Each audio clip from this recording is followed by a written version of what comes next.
अभी आज पढ़ेंगे सबसे पहली बात कि वर्ग 18 के तत्वों के गुणों को अगर पढ़ना स्टार्ट करें, उनमें से आता है पहला परमाणु त्रिज्या।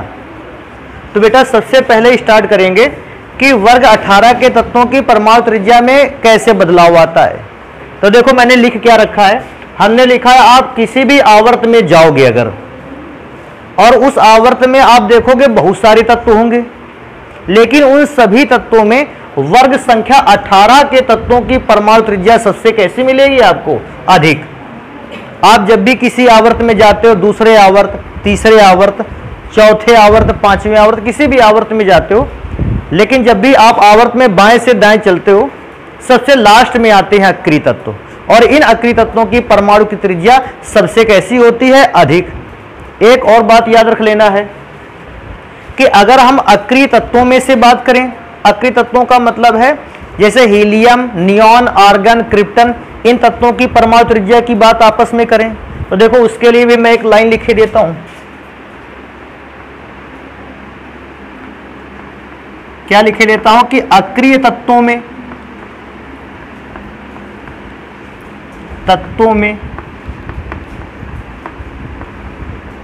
उनकी परमाणु त्रिज्या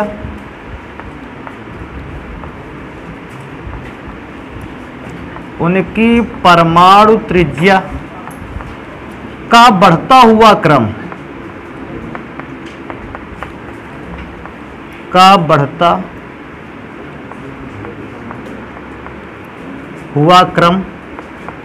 और बेटा देखो बढ़ता हुआ क्रम कैसा है, इसको याद रखेंगे।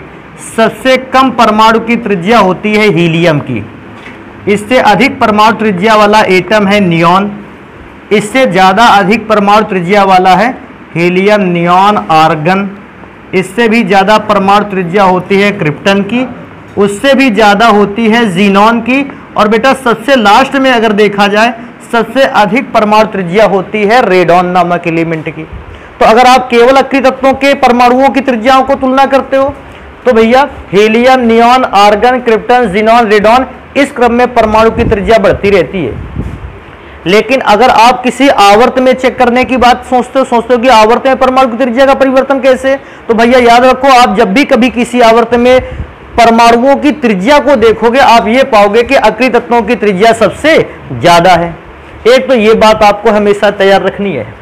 दूसरा, कभी कभी हम लोगों से एक बात और मांगता है, कहता है परमाणु त्रिज्या तो बता दिया, अब हमको बता दीजिए इन तत्वों का इलेक्ट्रॉनिक विन्यास।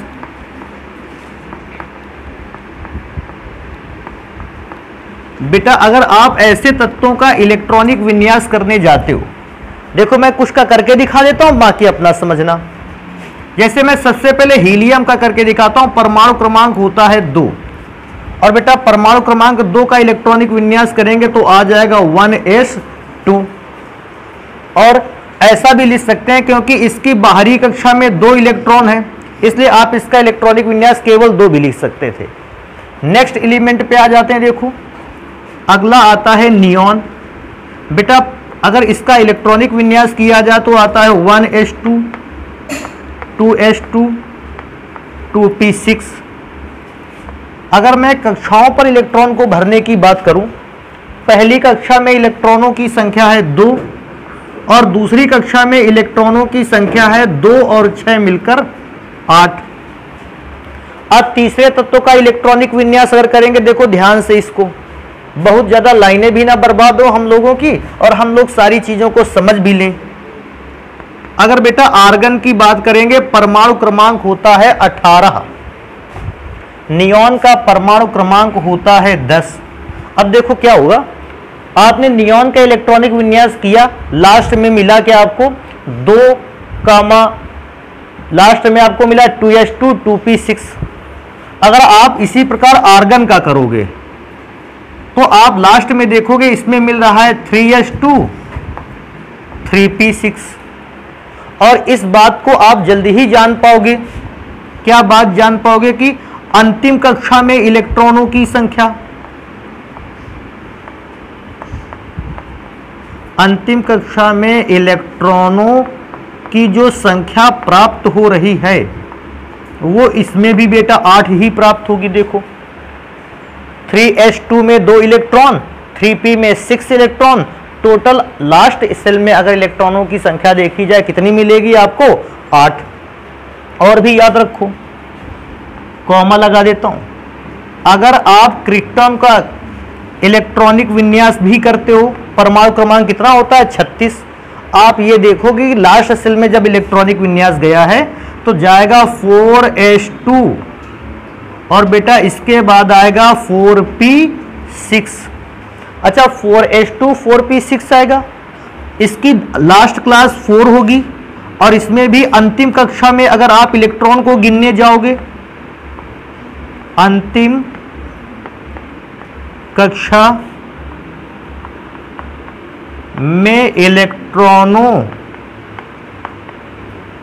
की संख्या, तो बेटा यहां पर भी अंतिम कक्षा में इलेक्ट्रॉनों की संख्या कितनी मिलेगी? 8। तो आप इस बात को पाओगे, एक हीलियम परमाणु को अगर छोड़ दिया जाए तो शेष सभी अक्रिय तत्वों की अंतिम कक्षा में या बाहरी कक्षा में इलेक्ट्रॉनों की संख्या क्या होती है? 8। और क्योंकि इनकी सबकी बाहरी कक्षा में इलेक्ट्रॉनों की संख्या 8 होती है, हम ये कह सकते हैं इन परमाणुओं का अष्टक पूर्ण होता है या अष्टक पूर्ण होता है। ये बात ना कहना चाहो तो एक बात ये भी कह सकते हो, इनकी बाहरी कक्षा पूर्ण रूप से क्या होती है? भरी होती है। तो ये बात भी लिख सकते हैं, देखो यहां लिखेंगे, क्या लिखेंगे? इनकी बाहरी कक्षा में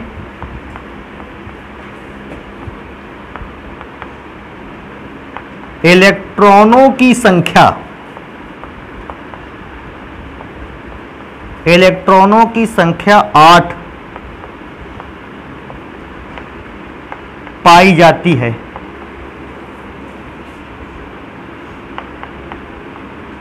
अतः इनकी बाहरी कक्षा इलेक्ट्रॉनों द्वारा पूर्ण रूप से भरी है। अतः इनकी बाहरी कक्षा इलेक्ट्रॉनों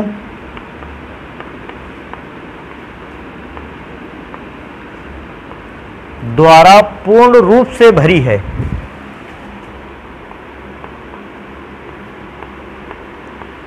पूर्ण रूप से भरी है।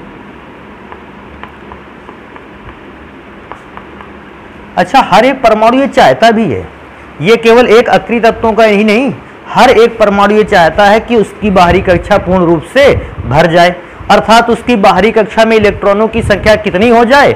8। तो अगर क्योंकि हर परमाणु ये चाहता है उसकी बाहरी कक्षा में 8 इलेक्ट्रॉन हो जाए, और जैसे ही उस परमाणु की बाहरी कक्षा में 8 इलेक्ट्रॉन होते हैं वो अभिक्रिया करना बंद कर देता है।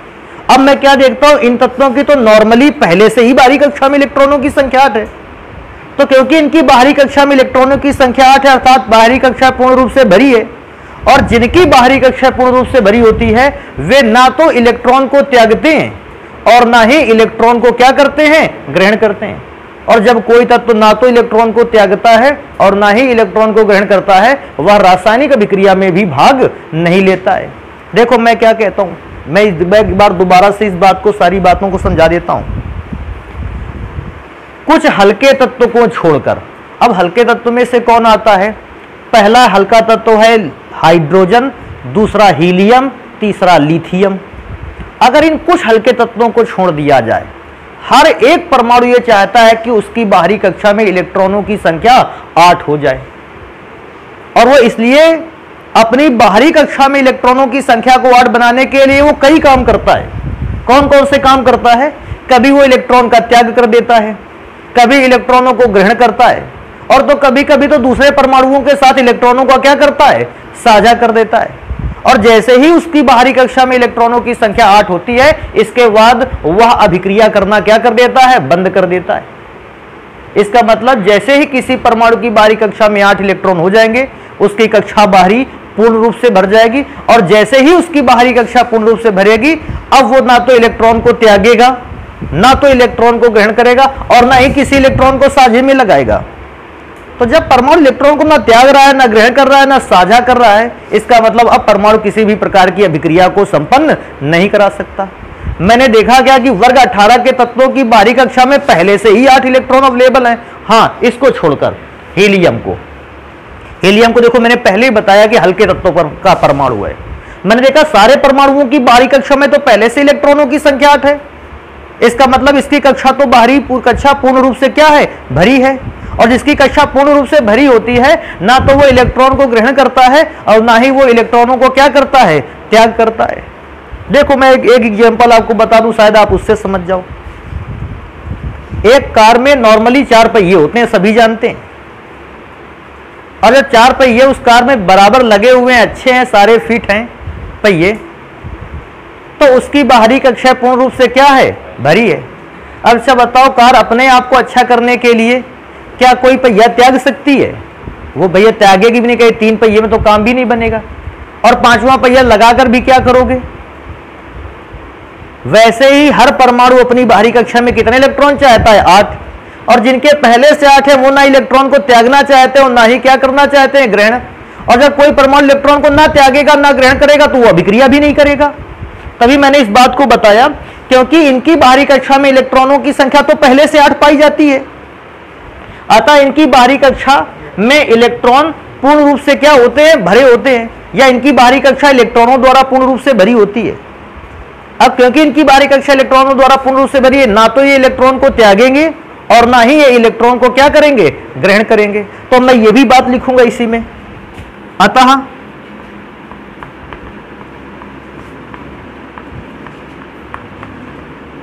ये तत्व ना तो इलेक्ट्रॉन का त्याग करते हैं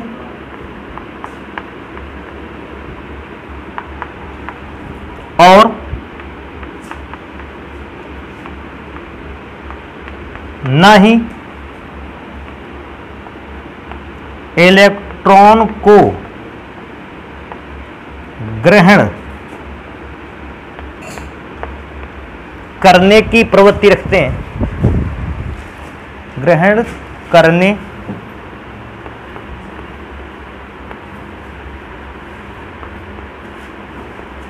की प्रवृत्ति रखते हैं। अतः ये अक्रिय होते हैं। अब बेटा इस जगह तो बहुत सारे नाम यूज कर सकते थे, क्योंकि ये ना तो इलेक्ट्रॉन त्यागते हैं और ना ही इलेक्ट्रॉन ग्रहण करते हैं। आपने लिखा ये तत्व अक्रिय होते हैं। अब आप इसकी जगह पे ऐसा लिख सकते थे कि ये तत्व निष्क्रिय होते हैं, या आप ऐसे भी कह सकते थे इनको नोबल तत्व कहते हैं, या इनको नोबल गैसेस कहते हैं, या इनको निष्क्रिय तत्व कहते हैं। तो आप जितने नाम इसके दे सकते थे आप याद रखोगे। अच्छा, एक और इंपॉर्टेंट बात याद रखोगे, मैं देखो फिर से स्टार बना के यहां लिखे देता हूं। क्या लिखे देता हूं? ये तत्व एक परमाणु होते हैं।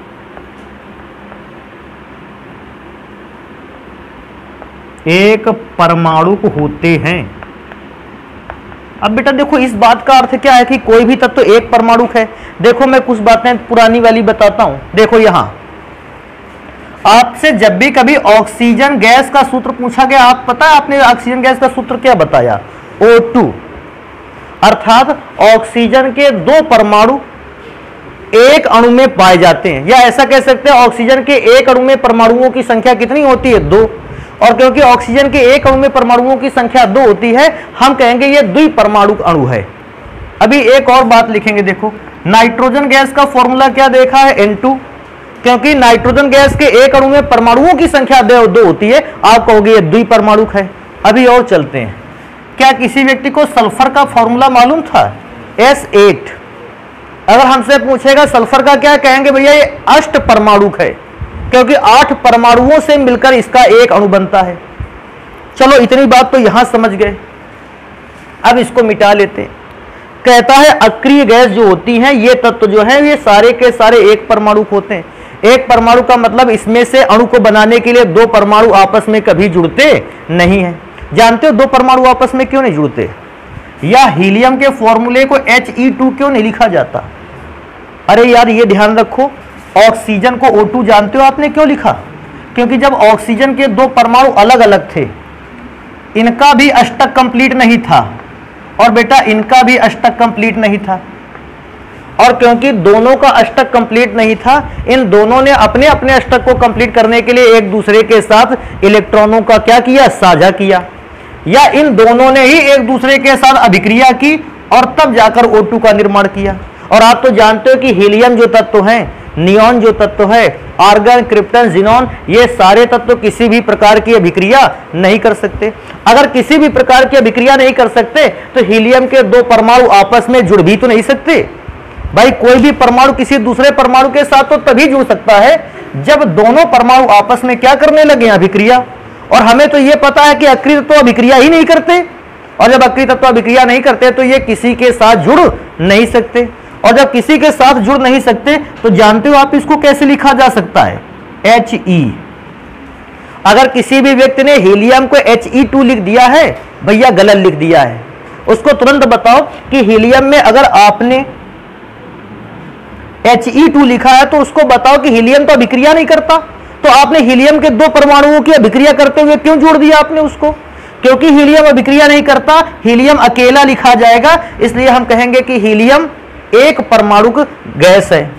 कोई पूछेगा नियॉन को सर जी कैसे लगी, भैया ऐसा ही लिखो नियॉन, Ne2 या Ne3 जैसे भी किसी ने लिख दिया हम उसको तुरंत बताएंगे कि अक्रिय है, और अक्रिय गैसों के परमाणु आपस में अभिक्रिया नहीं करते हैं और ना ही अभिक्रिया करते हुए आपस में जुड़ते हैं। आज से कोई आर्गन के फॉर्मूले के पूछो तो भी Ar बताना है, और आपको कोई भी क्रिप्टन का फॉर्मूला पूछे तो Kr बताना है। यह ध्यान रखना है कि He2, Ne2, Ar2 या Kr2 नाम का कोई भी यौगिक संभव नहीं है। एक काम करते हैं, इसको नोट करते हैं, अक्रिय गैसों से संबंधित और भी कुछ बातें हैं उनको भी लिखते हैं, जल्दी से इसको नोट कर डालो। कहा है चालू करें बेटा? देखो अक्रिय तत्वों में अगला गुण आता है आयनन विभव। वैसे तो आयनन विभव सभी बच्चे जानते हैं इस बात को कि अगर आपके पास किसी भी तत्व का कोई परमाणु है, उस परमाणु का मध्य भाग में होता है नाभिक, और नाभिक में पाया जाता है धनावेश, और नाभिक के चारों ओर बनी वृत्तीय कक्षाओं में पाए जाते हैं इलेक्ट्रॉन। क्योंकि इलेक्ट्रॉन पर ऋण आवेश होता है, नाभिक इलेक्ट्रॉन को अपनी ओर क्या करता है, आकर्षित। देखो मैंने ये तीर का निशान बना दिया है नाभिक की ओर कि इलेक्ट्रॉन को जो है वो नाभिक अपनी ओर आकर्षित कर रहा है। लेकिन अगर आप इस इलेक्ट्रॉन को परमाणु से कहां निकालना चाहते हो, बाहर, तो आपको नाभिक की ओर लगने वाले आकर्षण बल के विरुद्ध कार्य करना पड़ेगा और इलेक्ट्रॉन को देनी पड़ेगी ऊर्जा। और जब आप इलेक्ट्रॉन को ऊर्जा दोगे तो इलेक्ट्रॉन परमाणु को छोड़कर परमाणु से कहां निकल जाएगा, बाहर। और इस दौरान इलेक्ट्रॉन को जितनी ऊर्जा दी गई होगी उस ऊर्जा को कहेंगे आयनन विभव। कहता है अक्रिय तत्वों का आयनन विभव पर क्या समझते हो? तो भैया अक्रिय तत्व जो होते हैं इनकी बाहरी कक्षा भरी होती है पूर्ण रूप से, और क्योंकि इनकी बाहरी कक्षा पूर्ण रूप से भरी होती है ये आसानी से इलेक्ट्रॉनों का त्याग नहीं करते हैं। मैंने अभी भी बताया कि तत्व आसानी से इलेक्ट्रॉनों को त्यागते ही नहीं, और क्योंकि आसानी से इलेक्ट्रॉनों को नहीं त्यागते, इनसे इलेक्ट्रॉनों को बाहर करने के लिए एक बहुत अधिक ऊर्जा की आवश्यकता होती है, और जब वो अधिक ऊर्जा दे दोगे तभी ये इलेक्ट्रॉनों को अपने परमाणु से कहां कर सकते हैं, बाहर। तो आप इस बात को हमेशा याद रखोगे, क्योंकि अक्रिय तत्वों की बाहरी कक्षा पूर्ण रूप से भरी है, ये आसानी से इलेक्ट्रॉनों का त्याग नहीं करते हैं। इलेक्ट्रॉन को इनसे बाहर निकालने के लिए बहुत ही अधिक ऊर्जा की आवश्यकता होती है, और उस अधिक ऊर्जा के कारण इनका आयनन विभव भी अधिक हो जाता है। तो देखो मैं इस बात को लिखे देता हूं,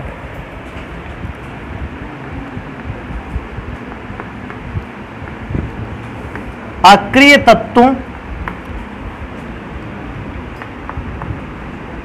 की बाहरी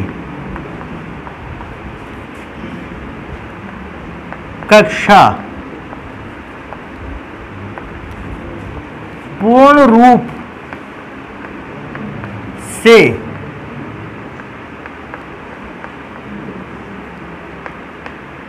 भरी होने के कारण, भरी होने के कारण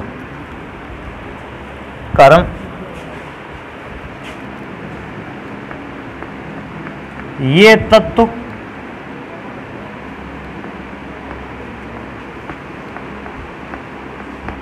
आसानी से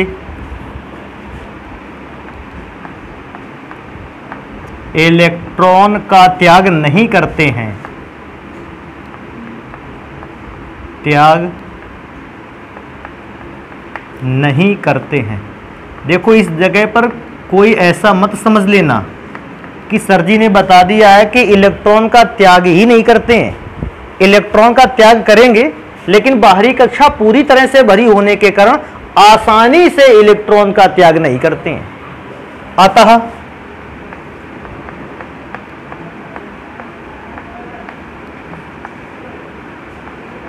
परमाणु को या परमाणु से, अतः परमाणु से इलेक्ट्रॉन को बाहर निकालने के लिए, बाहर निकालने के लिए बहुत उच्च ऊर्जा की आवश्यकता होती है।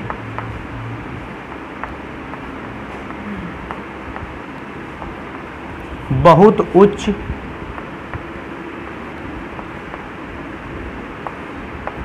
ऊर्जा की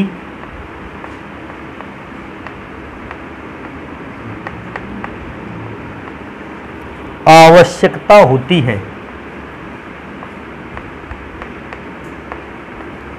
और बेटा जब इलेक्ट्रॉन को निकालने के लिए बहुत ज्यादा एनर्जी चाहिए तो आयनन विभव भी कैसा हो जाता है? उच्च।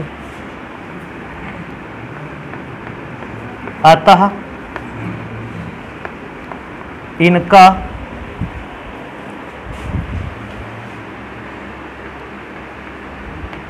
आयनन विभव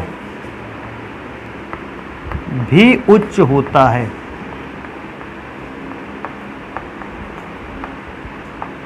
तो इसको भी बहुत अच्छे ढंग से याद रखना।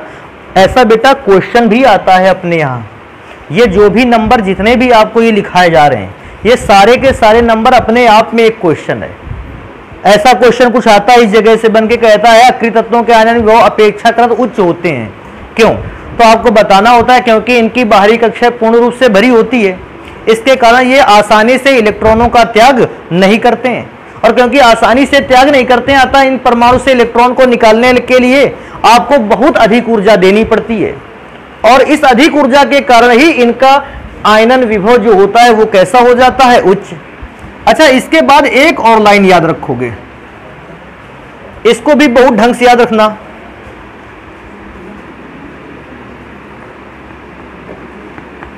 अक्रिय तत्वों में जो आपने ये सारे के सारे अक्रिय तत्व पढ़ रखे हैं,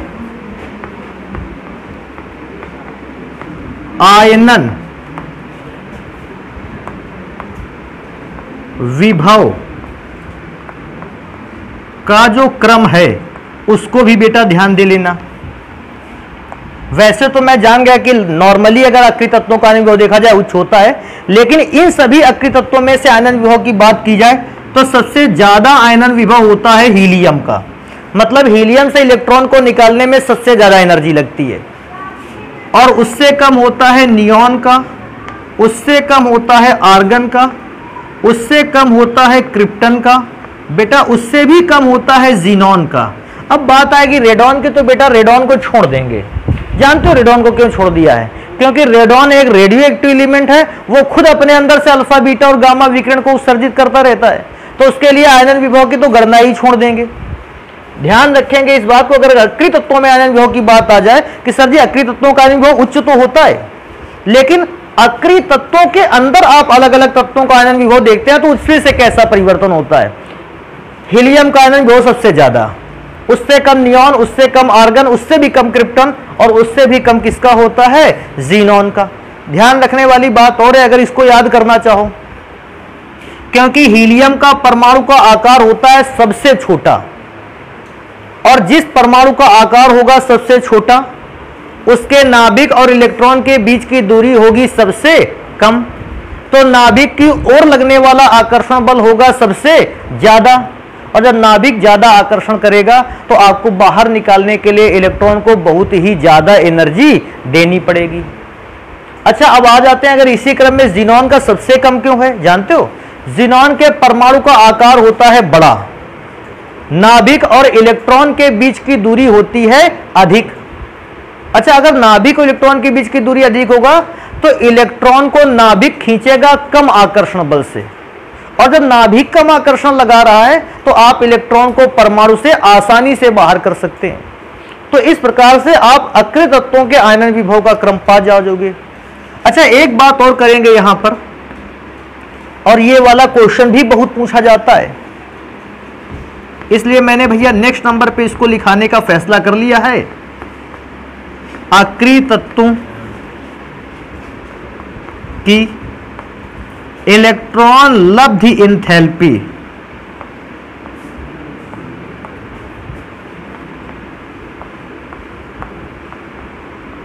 वैसे एनसीईआरटी के कोर्स में इसको इलेक्ट्रॉन लब्धि एंथैल्पी कहते हैं, नहीं तो पुराने समय में हम इसको देखो क्या कहते थे, इलेक्ट्रॉन बंधुता। और या फिर आपसे कभी पूछ ले इलेक्ट्रॉन लब्धि एंथैल्पी, इलेक्ट्रॉन बंधुता, या एक और आपसे पूछ सकता है इलेक्ट्रॉन गेन एंथैल्पी।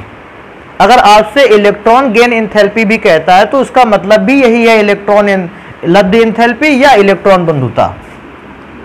याद क्या रखने वाली है बात कि मान होता है कितना, शून्य।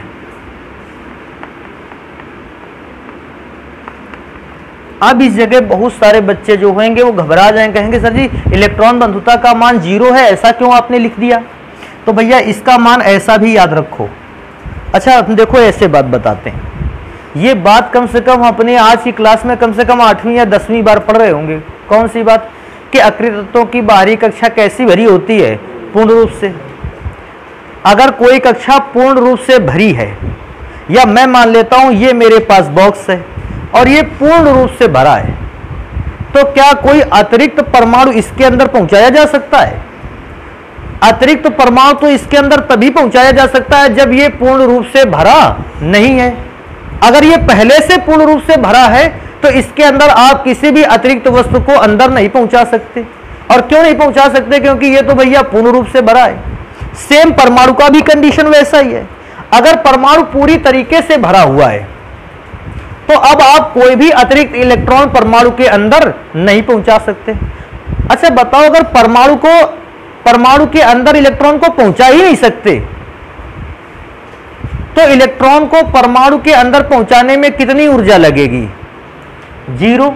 अरे भैया यार ये बताओ, जब इलेक्ट्रॉन को परमाणु के अंदर पहुंचाओगे तब तो एनर्जी लगेगी, और जब इलेक्ट्रॉन परमाणु के अंदर जाएगा ही नहीं तो कितनी एनर्जी लगेगी? 0। भैया काम हुआ नहीं, अर्थात कोई भी इलेक्ट्रॉन परमाणु के अंदर पहुंच ही नहीं पाया। और जब कोई भी इलेक्ट्रॉन परमाणु के अंदर नहीं पहुंचा तो हम बताएंगे कि इसको इलेक्ट्रॉन को परमाणु के अंदर पहुंचाने में एनर्जी कितनी लग रही है? 0। तुम लोग मेरे ख्याल से ये वाली बात समझ नहीं पा रहे हो, 0 वाली। अच्छा चलो ठीक है, हम बताते हैं, थोड़ा सा हम 1-2 चीजें बताते हैं, तुम समझ जाओगे। जैसे तुम पैसे कमाने निकलो और 1 भी रुपया ना कमा पाओ, ये ध्यान रखना, रुपए कमाने निकलो तो 1 भी रुपया ना कमा पाओ। सोचेंगे पैसे कमाने निकले थे, कौन रुपया कमाने निकले थे? बेटा आप जानते हो आपने कितने रुपए कमाए हैं? 0। अब इसको नेगेटिव सेंटेंस पे मत देखें, समझ गए? कि आप ऐसा मत बोलें कि आप रुपया नहीं कमा पाए। आप इतना बताया कि हमने रुपए कमाए हैं, लेकिन कितने रुपए कमाए? 0 रुपए कमाए। अच्छा रुपयों की संख्या तो तब आप आगे ले जाते जब आपने 1 भी रुपया तक कमाया होता। नहीं कमाए इसको हम कैसे बोल सकते हैं कि 0 कमाए? सेम वही चीज है। मैं जानता हूं कि अक्रिय तत्वों के परमाणु पहले से ही इलेक्ट्रॉनों द्वारा भरे पड़े हैं और पूरी तरह से इलेक्ट्रॉन से भरे हैं, तो मैं जानता हूं अब किसी भी इलेक्ट्रॉन को मैं अक्रिय तत्व के परमाणु के अंदर नहीं पहुंचा सकता।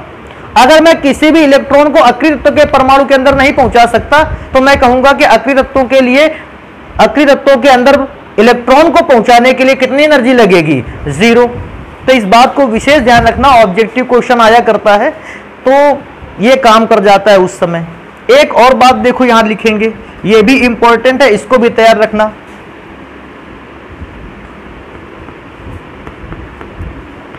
क्या याद रखना कि अक्रिय तत्व गैसीय अवस्था में पाए जाते हैं। तो अगर आपसे कोई पूछता है हीलियम जो परमाणु है, जो नियॉन परमाणु है, जो आर्गन परमाणु है, ये कौन सी अवस्था में पाया जाता है? तो गैसीय अवस्था में पाए जाते हैं। एक तो ये बात भैया बहुत अच्छे ढंग से तैयार कर लेना। इसके बाद एक और बात है, कहता है अगर किसी भी बर्तन में हीलियम गैस को भर दिया जाए, देखो भैया हम एक बर्तन में यहां भर रहे हैं हीलियम गैस को, इधर अगर मैंने हीलियम गैस को भरा, ये देखो हीलियम गैस के बहुत सारे परमाणु हैं, बहुत सारे हीलियम गैस के परमाणु जब एक ही बर्तन में भरे हैं तो एक बात और है कि हीलियम गैस के परमाणुओं के बीच कोई ना कोई आकर्षण बल कार्य करता होगा। इस दुनिया में हर एक पार्टिकल दूसरे पार्टिकल पर किसी न किसी प्रकार का आकर्षण बल तो लगाता ही है। तो अगर अक्रिय गैस के परमाणुओं के बीच आकर्षण बल की बात करें तो उसको तुरंत बताओ। अक्रिय तत्व के परमाणुओं के मध्य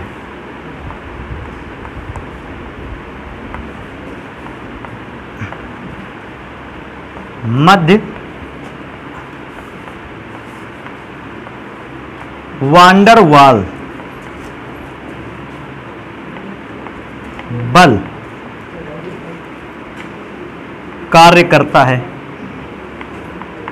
तो अगर आपसे कभी भी ऐसा भी बेटा पूछ लिया जाए, ये भी क्वेश्चन आ सकता है कि अक्रिय तत्वों के मध्य किस प्रकार का बल कार्य करता है, तो ऐसा मत कहना कि कोई गैसीय बल कार्य करता है या धात्विक बल कार्य करता है। भैया उसको याद रखना, वांडर वाल्स बल कार्य करता है अक्रिय तत्वों के परमाणुओं के बीच। अच्छा, अक्रिय तत्वों में से एक बात और याद रखना, क्या याद रखना?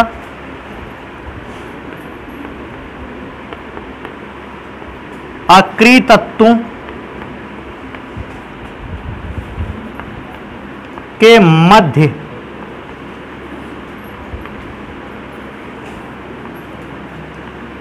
कार्यरत बल। अरे कार्यरत बल का मतलब कार्य करने वाला बल, यही वांडर वाल्स बल। अत्यंत क्षीण होता है। क्षीण का अर्थ जानते हो ना, कमजोर। क्षीण का अर्थ होता है कमजोर। एक ये वाली भी बात इंपॉर्टेंट है, याद रखना, क्योंकि अक्रिय तत्वों के परमाणुओं के मध्य कार्य करने वाला बल बहुत कमजोर होता है। एक बात और याद रखना है कि इसके गलनांक और क्वथनांक भी कम होते हैं, क्योंकि अक्रिय तत्वों के परमाणुओं के मध्य कार्यरत बल अत्यंत क्षीण या कमजोर होता है। अक्रिय तत्वों के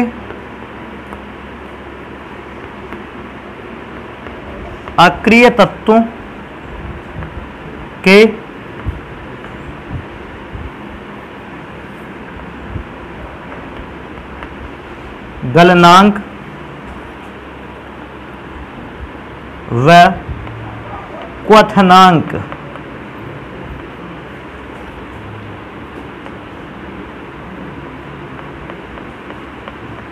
बहुत कम होते हैं। और बेटा क्योंकि गलनांक और क्वथनांक बहुत कम होते हैं, एक बात और इसमें से याद कर लेना। वैसे तो मैंने पहले से बता रखा है, लेकिन अगर आप याद कर लोगे दोबारा से तो कुछ घट नहीं जाएगा। क्या कि जिन पदार्थों के गलनांक और क्वथनांक कम होते हैं उन पर वाष्पशीलता का गुण बहुत अधिक पाया जाता है। मैंने बताया भी था 2 पदार्थों पर, तो आप इस बात को याद रखोगे, क्योंकि गलनांक क्वथनांक बहुत कम होते हैं, इन पे वाष्पशीलता का गुण बहुत ही अधिक होता है। तो इसमें लिख देंगे। इनमें का अर्थ जानते हो ना, अक्रिय तत्वों में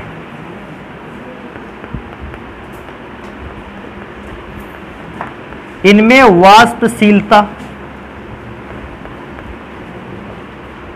का गुण अधिक होता है।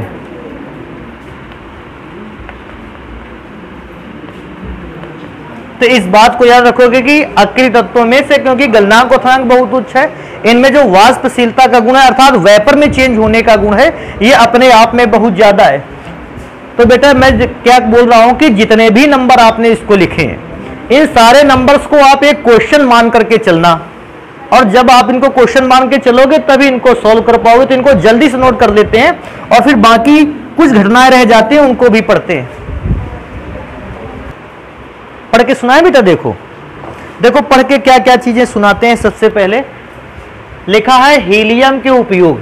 वैसे तो ज्यादातर तत्वों के आपको उपयोग याद रखने हैं, अगर वो अक्रिय तत्व है तो एक दो जितने उपयोग लिखे हैं उसको सही ढंग से तैयार करो। सबसे पहला अगर उपयोग में पढ़ूं तो हीलियम गैस का उपयोग पढ़ना है। पहले ही नंबर पर लिखा है अक्रिय वातावरण को उत्पन्न करने में। अगर किसी स्थान पर अक्रिय वातावरण उत्पन्न करना होगा तो उस अक्रिय वातावरण को उत्पन्न करने के लिए हम अक्रिय गैसों का इस्तेमाल तो करेंगे। तो मैं क्या सोचता हूं, ये वाला नियम या ये वाला उपयोग तो सारी अक्रिय गैसों के लिए लिखा जा सकता है। भाई अक्रिय गैसें कैसा वातावरण उत्पन्न करेंगे, अक्रिय वातावरण। तो आप ये वाला नंबर तो सबके साथ लिख सकते हो। थोड़ा सा और याद करोगे, आगे की ओर आओगे, लिखा है गुब्बारों में। तो कहता है हम लोग को तो गुब्बारों में क्या हीलियम गैस को भरते हैं? नहीं भैया, ये उन गुब्बारों की बात कर रहा है जो उड़ने वाले गुब्बारे हैं। उड़ने वाले गुब्बारों पर हाइड्रोजन या हीलियम गैस को भरा जाता है। अच्छा, जानते हो क्यों? क्योंकि हीलियम का द्रव्यमान जो है गैसों की अपेक्षा बहुत कम है। वायु का वजन माना जाता है 29 ग्राम प्रति मोल, और हीलियम का वजन जानते हो कितना है? 4 ग्राम प्रति मोल। तो अगर मैं देखता हूं एक प्रकार से तो 1/7 गुना हल्का है ये, क्योंकि बहुत ही हल्का है। उड़ने वाले गुब्बारों में इसका प्रयोग करेंगे। वायुयान के टायरों में भी हाइड्रोजन और हीलियम गैस के मिश्रण को भरा जाता है। अब कहोगे सर ये हाइड्रोजन गैस को तो भर देते, हीलियम को क्यों भरते? तो भैया उसको ये तुरंत बताओ कि हाइड्रोजन गैस ज्वलनशील होती है। अगर हाइड्रोजन गैस ज्वलनशील हुई और कहीं पर कुछ ऐसा समय आ गया जिसमें विस्फोटक पदार्थ बन गया, भाई ये तो ज्वलनशील है, गर्मियों के मौसम में जल गया तो वायुयान के टायर फट जाएंगे और आग भी लग जाएगी। तो साथ में कौन सी गैस को भरा गया? हीलियम को। तो हीलियम गैस करती क्या आगे, अगर बाई चांस कभी भी हाइड्रोजन गैस लीकेज भी हो जाए तो हीलियम गैस उसको जलने ना दे, हाइड्रोजन गैस को जलने से रोक ले हीलियम गैस। तो इस बात को भी ध्यान रखना है। नेक्स्ट नंबर 1 लिखता है, और गैस शीतित रिएक्टर में। गैस शीतित रिएक्टर का मतलब है आप किसी भी गैस को ठंडा करके ही उसे द्रव के रूप में बदल सकते हो, चाहे वो लिक्विड पेट्रोलियम गैस हो, चाहे वो कंप्रेस्ड नेचुरल गैस हो, चाहे वो एलपीजी हो और या सीएनजी हो। आप किसी गैस को द्रव के रूप में तभी बदल सकते हैं जब आप गैस को क्या करोगे? ठंडा करोगे। तो आप गैस को ठंडा करने के लिए भी रिएक्टर में से आप हीलियम गैस का प्रयोग कर सकते हो। ये हीलियम गैस अन्य गैसों के टेम्परेचर को क्या कर देगी? कम कर देगी। अच्छा, अन्य गैसों के टेम्परेचर को कम भी करेगी और अभिक्रिया भी नहीं करेगी। सबसे अच्छाई तो इसी में यही है। एक नंबर और याद रखोगे, ऑक्सीजन गैस के सिलेंडर में भी हीलियम गैस को क्या किया जाता है? रखा जाता है। कुछ मात्रा में ऑक्सीजन गैस के सिलेंडर में हीलियम गैस को रखा जाता है। और यही सिलेंडर अगर ध्यान से देखें और सही ढंग से पढ़ें, इसी सिलेंडर को ऑक्सीजन गैस और हीलियम युक्त सिलेंडर को गोताखोर जानते हो ना, वो जो पानी की गहराई पर जाते हैं वो इसी का सिलेंडर ले जाते हैं, ऑक्सीजन गैस प्लस हीलियम का मिश्रण। तो इस गैस के मिश्रण को ले जाने से जानते हो उनका एक फायदा होता है, जब वो श्वसन क्रिया करते हैं तो ऑक्सीजन गैस के साथ उनके अंदर कुछ मात्रा में हीलियम गैस भी जाती है। वैसे एक बात मैं थोड़ा सा बता दूं, लेकिन अभी यहां से रिलेट नहीं करती है इसलिए बता देते हैं केवल कि अगर आप हीलियम गैस को अंदर नहीं ले जाओगे तो जैसे ही गोताखोर समुद्र की तली पर पहुंचेंगे वहां पर दाब अधिक होता है, क्योंकि पेंदी पर तो दाब और भी ज्यादा हो जाता है, और दाब ज्यादा होता है तो फिर ऑक्सीजन गैस मानव के रक्त में ज्यादा घुलती है जो हानिकारक हो सकती है।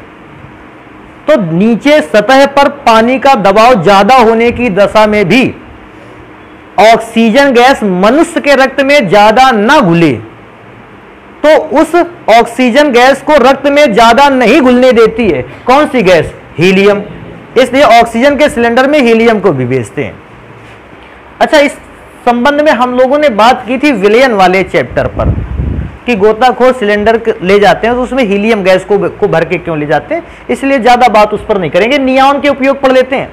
कहता है विसर्जन ट्यूब। विसर्जन ट्यूब जानते हो ना, एक ऐसी ट्यूब जिस पर किसी भी प्रकार का आवेश नहीं पाया जाता है। कांच की एक ऐसी नली जिस पर किसी भी प्रकार का आवेश नहीं पाया जाता, आप ऐसी ट्यूब को क्या कहते हो? विसर्जन ट्यूब। कहता है प्रदीप्त बल्बों में, चमक उत्पन्न करने वाले बल्बों में, और भी कहता है विज्ञापन के लिए। भैया चमक उत्पन्न करने वाले विज्ञापन आपने शहरों में देख रखे होंगे, बहुत सारे चमक उत्पन्न करने वाले होल्डिंग लगे रहते हैं जिनमें प्रचार जल के आया करता है, जलते हुए बल्ब जलते हैं और प्रचार लिख लिख कर आया करता है और वो चलता रहता है लगातार। बल्ब चमक भी उत्पन्न करते हैं। बसों वगैरह पर अगर देखा होगा तो तुमने देख रखा होगा, तो उनका प्रयोग करते हैं। कहता है नियॉन बल्बों का प्रयोग ग्रीन हाउस में। ये थोड़ा सा अलग आर्टिकल है। ग्रीन हाउस क्या होता है देखो, बताएं तुमको थोड़ा सा 5 मिनट का टाइम लेकर के। क्या होता है कि हर पृथ्वी के सभी भागों का ताप एक समान नहीं है।